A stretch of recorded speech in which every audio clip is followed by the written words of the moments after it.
Shalom, selamat pagi. Hari ini Rabu 2 Juli 2025. Bacaan Alkitab terdapat pada Markus 1 ayat 40 sampai 45 dan Kisah Para Rasul 12 ayat 18 sampai 25.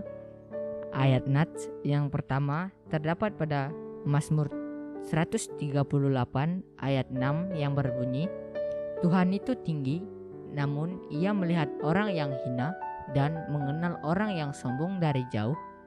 Yang kedua terdapat pada Lukas 12 ayat 19 sampai 20. Aku, orang kaya itu, akan berkata kepada jiwaku, jiwaku, ada padamu banyak barang, tertimbun untuk bertahun-tahun lamanya. Beristirahatlah, makanlah, minumlah, dan bersenang-senanglah. Tetapi firman Allah kepadanya, hai engkau orang bodoh, pada malam ini juga jiwamu akan diambil daripadamu, dan apa yang telah kau sediakan, untuk siapakah itu nanti? Renungan berjudul Kesombongan yang Menyesatkan.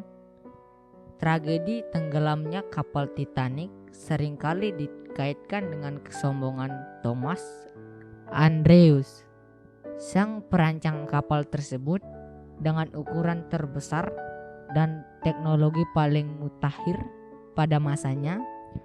Andrews pernah mengatakan bahwa kapal Titanic tidak akan tenggelam, bahkan Tuhan pun tidak dapat menenggelamkannya. Sebuah pernyataan yang sungguh arogan, dan kita tahu pada akhirnya apa yang dikatakan oleh Andrews ini tidak menjadi kenyataan, karena dalam pelayaran pertamanya pada tahun 1912 kapal Titanic karam akibat menabrak gunung es dan menewaskan lebih dari 1.500 orang di dalamnya.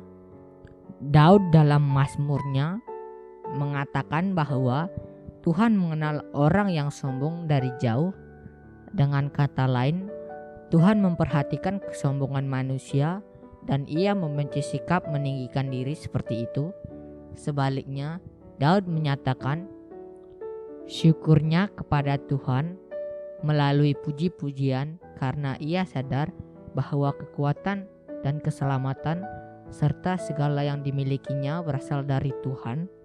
Dalam sebuah perumpamaan, Yesus memperingatkan murid-muridnya agar tidak terjebak kepada kesombongan dan ketamakan, seperti seorang yang datang kepadanya untuk meminta saudaranya berbagi warisan. Dalam perumpamaan tersebut dikatakan bagaimana seorang kaya yang menimbun hasil panen yang berlimpah dan merasa bahwa Allah yang disimpannya itu akan mencukupkan hidupnya. Sikap tinggi hatinya sama saja dengan merendahkan kuasa Tuhan sebagai sang pemilik kehidupan. Hal seperti ini tentu mendatangkan murka Allah, entah disadari ataupun tidak.